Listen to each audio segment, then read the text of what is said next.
Hello student, शुरू करते हैं आज का टॉपिक। देखिए, आज हम डिस्कस करने वाले हैं कातरा का प्रबंधन या मैनेजमेंट।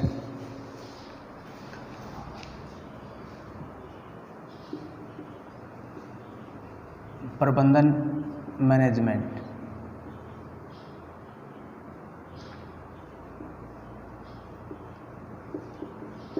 देखिए, लास्ट वीडियो में हमने बात की थी कि यह खरीफ ऋतु में लगाए जाने वाले लगभग सभी फसलों को अत्यधिक मात्रा में नुकसान पहुंचाता है। तो इसका प्रबंधन महत्वपूर्ण है। क्यों महत्वपूर्ण है? क्योंकि इसकी संख्या यदि ज़्यादा हो जाए तो फसलों में 100% हानि हो सकती है। तो किस तरह से प्रबंधन करते हैं? तो सबसे पहले हम बात करते हैं शस्य प्रबंधन। शस्य प्रबंधन, एग्रीकल्चरल मैनेजमेंट। एग्रीकल्चरल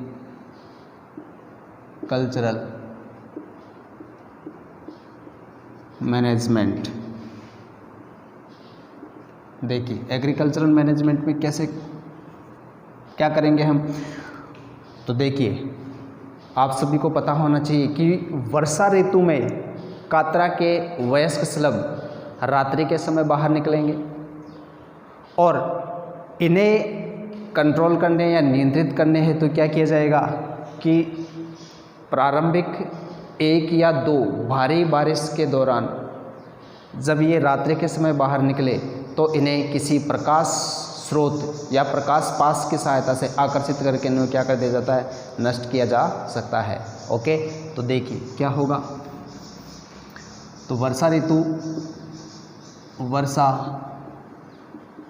ऋतु में रात्रि के समय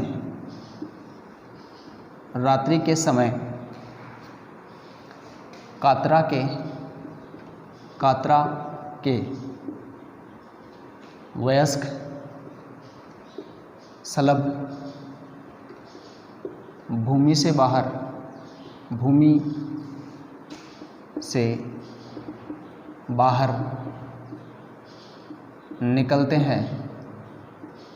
बाहर निकलते हैं, जिन्हें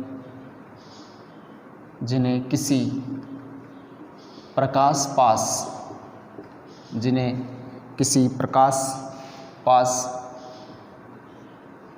की सहायता से आकर्षित कर नष्ट किया जा सकता है। ओके, तो वर्षा ऋतु में रात्रि के समय ये भूमि से बाहर निकलेंगे तथा प्रकाश स्रोत की तरफ आकर्षित होंगे। तो जैसे ही ये रात्रि के समय भूमि से बाहर निकले, इन्हें किसी प्रकाश पास की सहायता से आकर्षित करके क्या किया जा सकता है? नष्ट किया जा सकता है। नेक्स्ट हम बात करते हैं और कैसे कंट्रोल किया जा सकता है। तो देखिए, जब अंडों में हैचिंग की प्रक्रिया होगी या अंडों का प्रस्फुटन होगा। हैचिंग का मतलब क्या रहा कि अंडों से एग से क्या परिवर्तित होना? लार्वे में कन्वर्ट होना। अंडों से लार्वा की प्रक्रिया क्या कहलाएगी? तो ये हैचिंग कहलाती है। हैचिंग या प्रस्फुटन कहलाती है। ओके, तो देखिए, ये जो हैचिंग प्रक्रिया है, इस हैचिंग प्रक्रिया के दौरान अंडों से लार्वा अवस्था आने से पहले ही इन अंडों को कलेक्ट करके, एकत्रित करके क्या कर दिया जाना चाहिए? नष्ट कर दिया जाना चाहिए। तो हम बात करें कि अंडों या अंड समूह के प्रस्फुटन या हैचिंग के पूर्व ही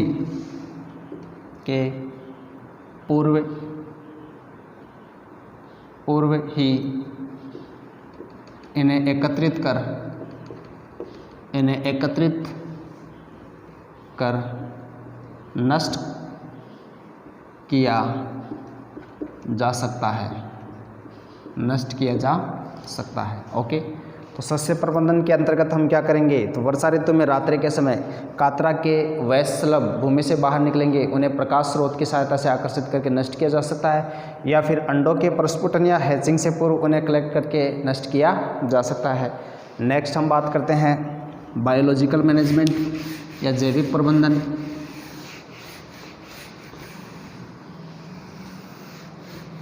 देखिए, नेक्स्ट बात करेंगे हम जैविक प्रबंधन या बायोलॉजिकल मैनेजमेंट।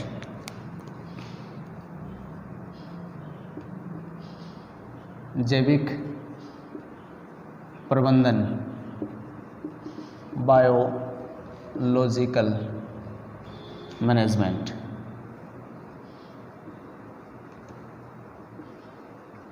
देखिए, बायोलॉजिकल मैनेजमेंट कैसे करें।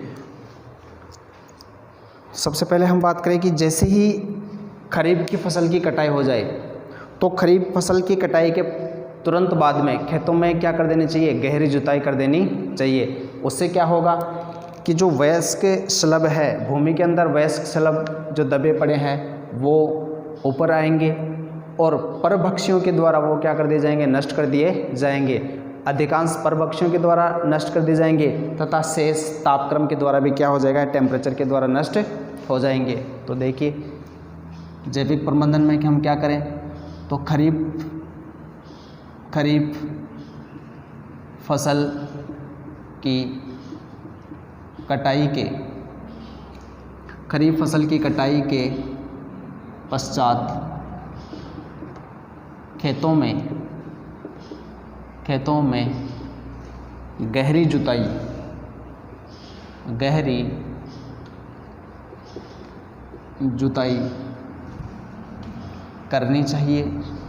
करनी चाहिए जिससे कीट के शलभों को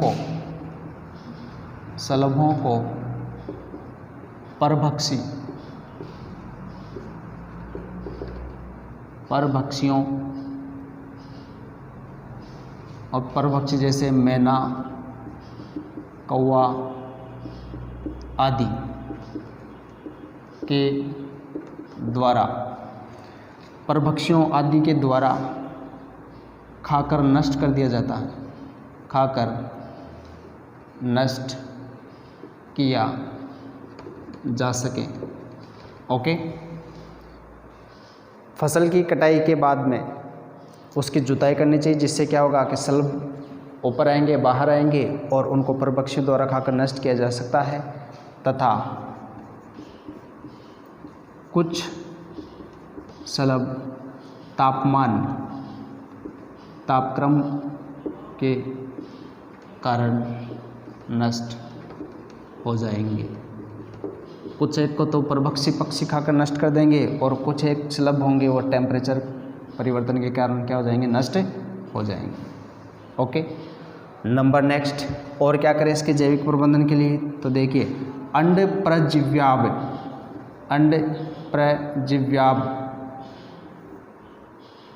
प्रजातियों जैसे ट्राइकोग्रामा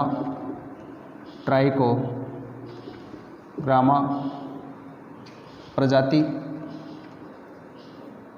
एवं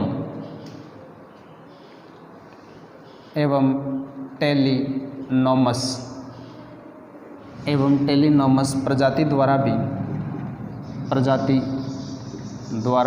भी इनका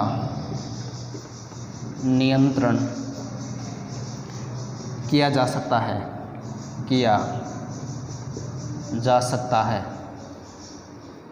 इनका नियंत्रण किया जा सकता है। ओके, नेक्स्ट बात करें हम, देखिए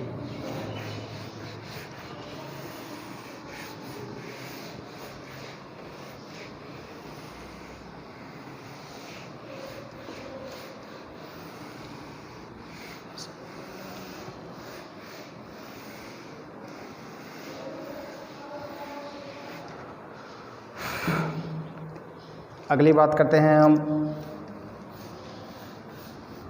रासायनिक प्रबंधन।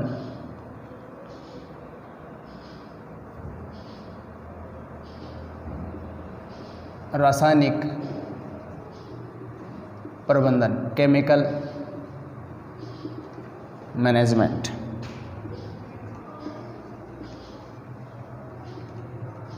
रासायनिक प्रबंधन कैसे करें, तो देखिए रासायनिक प्रबंधन में क्या किया जाएगा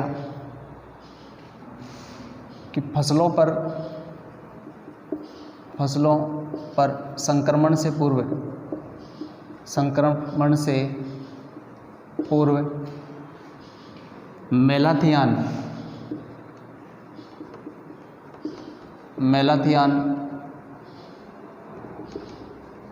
प्रतिशत 5% एवं क्विनाल फास 1.5% का 25 किलोग्राम प्रति हेक्टेयर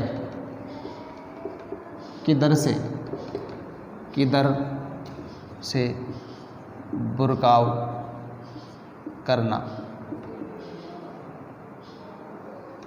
ओके, फसलों पर संक्रमण से पूर्व मेलाथियान 5% तथा क्विनालफास 1.5% का 25 किलोग्राम प्रति हेक्टेयर की दर से क्या किया जा सकता है, बुरकाव किया जा सकता है। या फिर और क्या किया जा सकता है, तो क्विनालफास 25 EC का मतलब होता है इमल्सिफिकेशन कंसंट्रेशन। इसी का क्या मतलब रहा, तो इमल्सिफिकेशन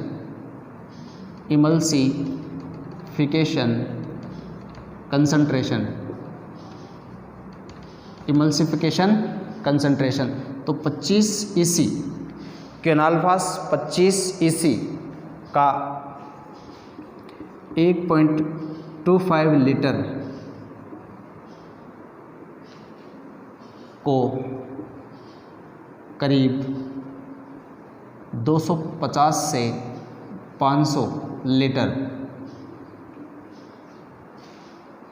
पानी में घोल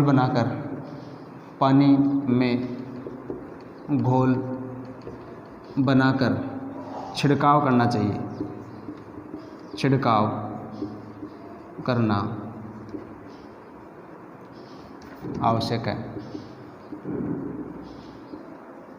ओके, रासायनिक प्रबंधन में क्या करें, तो मेलाथियान 5% या क्विनालफास 1.5% का 25 किलोग्राम प्रति हेक्टेयर की दर से बुरकाव, या फिर क्विनालफास 25 EC इमल्सिफिकेशन कंसंट्रेशन का 1.25 लीटर को करीब 250 से 500 लीटर पानी में घोल बनाकर क्या किया जा सकता है, छिड़काव किया जा सकता है।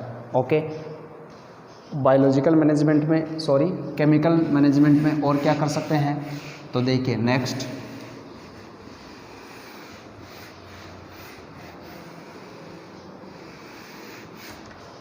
देखिए क्या किया जा सकता है नेक्स्ट, तो इसकी जो सुंडीय गिडार है उसको एक खेत से दूसरे खेत में जाने से रोकने के लिए क्या किया जा सकता है, तो खेतों के चारों तरफ करीब 30 बाई 30 सेंटीमीटर गहरा क्या किया जा सकता है, गड्ढा किया जा सकता है, और इस गड्ढे में मेलाथियान तथा क्विनालफास से उपचारित कर दिया जा सकता है। इससे क्या होगा कि एक खेत से दूसरे खेत में जाएगी तो इस गड्ढे में गिरकर इनकी गिडार या सुंडी क्या कर दी जाएगी, नष्ट हो जाएगी। ओके, तो देखिए क्या किया जाएगा नेक्स्ट, तो देखिए इस कीट के नियंत्रण हेतु खेतों के चारों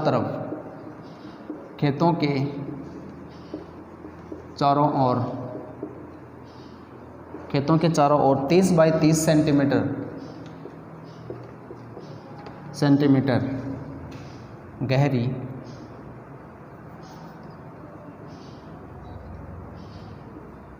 गहरा गड्ढा बनाकर उसे मेलाथियान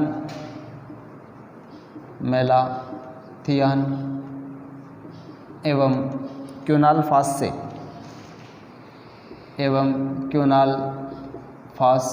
से उपचारित कर दिया जाता है,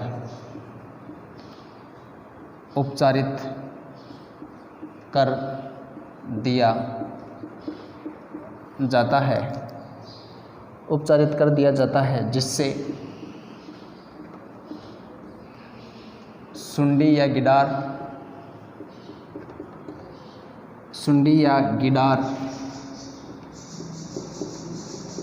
एक खेत से दूसरे खेत में गमन करते समय इस गड्ढे में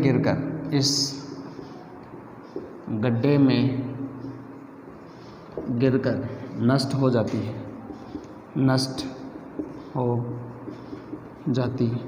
है। ओके, रासायनिक प्रबंधन में और क्या किया जा सकता है? तो खेत के चारों तरफ 30 बाय 30 सेंटीमीटर गहराई का क्या किया जा सकता है? गड्ढा किया जा सकता है, और इस गड्ढे में मेलाथियन तथा क्योनॉल फॉस से उपचारित कर दिया जाता है। इससे क्या होगा कि जो सुंडी है वो एक खेत से दूसरे खेत में गमन करेगी, तो इस गड्ढे में गिरकर क्या हो जाएगी? नष्ट हो जाएगी। तो इस तरह से हम कातरा या रेड हेयरी कैटरपिलर कीट का नियंत्रण कर सकते हैं या किया जा सकता है। ओके, तो आज के लिए इतना ही। मिलते हैं अगले वीडियो में एक नए कीट के साथ। तब तक के लिए good bye, take care and be safe. Thank you.